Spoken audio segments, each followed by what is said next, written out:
TRS పార్టీని ప్రజలు చాలా లైట్గా తీసుకున్నారు. ఇవాళ కాంగ్రెస్ ప్రభుత్వం ప్రజలకు ఆవశ్యకత ఉంది. ప్రజలకు ఒక జవాబుదారీ పాలనగా 20 నెలలుగా రాత్రి పగలు తేడా లేకుండా ఇవాళ ముఖ్యమంత్రి గారితో పాటు మంత్రులు నిరంతరం ప్రజాక్షేత్రంలో ఉండి ప్రజల కోసం పనిచేస్తున్నటువంటి ప్రభుత్వం ఏదైనా ఉందంటే దేశంలో అది తెలంగాణ రాష్ట్రం అనే విషయాన్ని ఈ సందర్భంగా గుర్తు చేస్తా ఉన్నాం.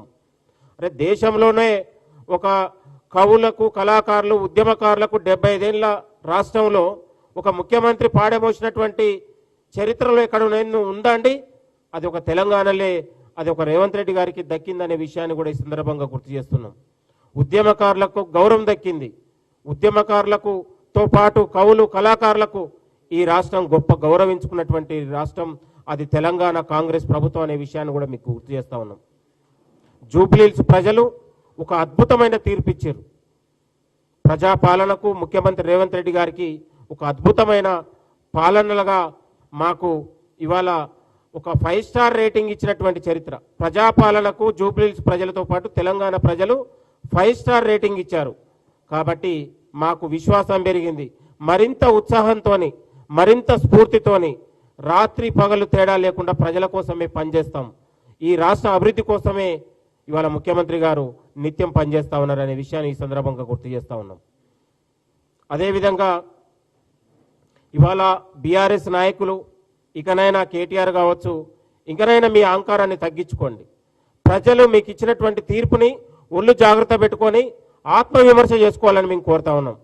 పదే పదే ముఖ్యమంత్రి గారిని తిడితే, మంత్రులను తిడితే, పార్టీని తిడితే మేము పెద్దోళ్ళం కావద్దు. మీరు ఆత్మవిమర్శ చేసుకొని ప్రజలు మీకు ఇచ్చినటువంటి శిక్షను మీరు ఆత్మవిమర్శ చేసుకొని ఒళ్ళు జాగ్రత్త పెట్టుకొని మాట్లాడేటప్పుడు కూడా మాట్లాడాలని మేము కోరుతా ఉన్నాం. ఇక మీ అహంకారపూరితమైన బలుపు మాటల్ని మేము సహించం. ఎట్టి పరిస్థితుల్లో ప్రజలకు జవాబుదారీగా ఉంటాం, బీఆర్ఎస్ పార్టీ కాదు. కాబట్టి ఒళ్ళు జాగ్రత్త పెట్టుకొని బీఆర్ఎస్ నాయకులు కావచ్చు, అది కేటీఆర్ అయినా కల్వకుంట్ల కుటుంబం అయినా కావచ్చు. ఇవాళ కాంగ్రెస్ నాయకుల మాటల కంటే కూడా కేసీఆర్ కుటుంబ సభ్యుల మనోవేదనతోనే ఇవాళ కేసీఆర్ గారికి అనారోగ్యం పాలయ్యే పరిస్థితి కనపడుతుంది. కాంగ్రెస్ ప్రభుత్వం వచ్చినందుకు ఆయన కాదు, ఇవాళ కేసీఆర్ కుటుంబ సభ్యులు కొడుకు కావచ్చు, అల్లుడు కావచ్చు, కూతురు కావచ్చు, వాళ్ళు పెడుతున్నటువంటి మనోవేదనతోనే ఇవాళ కేసీఆర్ ఆయన మానసికంగా ఇబ్బంది పడే పరిస్థితి కనపడతా ఉంది. ఇవాళ కాంగ్రెస్ని మరొక 10 ఏళ్ళు ప్రజలు కోరుకుంటున్నారు, అభివృద్ధిని కోరుకుంటున్నారు. కాంగ్రెస్ విజన్ ప్రజలకు నచ్చుతుంది. 2047 విజన్ అనేది ఇవాళ తెలంగాణ దిశ మార్చే విధంగా మారబోతా ఉంది. తెలంగాణ రాష్ట్రం వచ్చిన తర్వాత బీసీలకు ఒక గౌరవం వచ్చింది, ఆత్మవిశ్వాసం పెరిగింది. ఇలా ఏ ప్రభుత్వాలు చేయని విధంగా బీసీలకు గొప్ప గౌరవాన్ని ఇచ్చింది. రిజర్వేషన్ల అంశాన్ని తీసుకొచ్చి బీసీ నాయకత్వాన్ని ఒక పెద్దపీట వేసింది. ఇవాళ యువ నాయకత్వాన్ని కూడా రాబోయే రోజులలో పెద్దపీట వేస్తుందని విశ్వాసం నమ్ముతున్నాం. దానికి ఉదాహరణే ఇవాళ నవీన్ యాదవ్ గారు. కాబట్టి రానున్న రోజులలో కూడా కాంగ్రెస్ పార్టీ మరింత ఒక బాహుబలిలాగా ప్రజల కోసం పనిచేస్తూ ఉంది. కట్టపలు వచ్చినా లేకపోతే కాలకేయులు వచ్చినా వాళ్ళ ఆటలు ఇక తెలంగాణలో సాగమనే విషయాన్ని కూడా మీ అందరికీ గుర్తు చేస్తూ ఉన్నాం. తెలంగాణలో ఒక జవాబుదారీగా ఒక ముఖ్యమంత్రి గారు కావచ్చు, మంత్రులు కావచ్చు, ఇవాళ పని విధానాలు తేడా లేకుండా, అది సెలవు కావచ్చు, ఏది లేకుండా ఇవాళ ప్రజల కోసం పనిచేస్తున్నటువంటి నాయకులు కాబట్టే ప్రజలు ఇచ్చినటువంటి ఇది గొప్ప తీర్పుగా మేము భావిస్తూ ఉన్నాం. రాబోయే అది స్థానిక సంస్థలు కావచ్చు, వచ్చే సార్వత్రిక ఎన్నికలు కావచ్చు, ఏ ఎన్నికల్లో అయినా ఇదే తరహాలో ఫలితాలు మాత్రమే ఉంటాయి. మీరు గుర్తుపెట్టుకోండి. ఎందుకంటే సంక్షేమ పథకాలు, అది సన్నబియ్యం కావచ్చు, ఉచిత కరెంటు కావచ్చు, రైతు రుణమాఫీ కావచ్చు, నిరుద్యోగుల ఉద్యోగాల భర్తీ కావచ్చు, అన్ని రంగాలకు పెద్దపీట వేసి లబ్ధిదారులకి చేరే విధంగా ఇవాళ ప్రభుత్వం ఆలోచన చేస్తుంది. గతంలో బీఆర్ఎస్ హయాంలో మనం చూసినాం, బీఆర్ఎస్ నాయకుల జేబు ఖర్చుల కోసమే దళిత బంధు తీసుకొచ్చారు.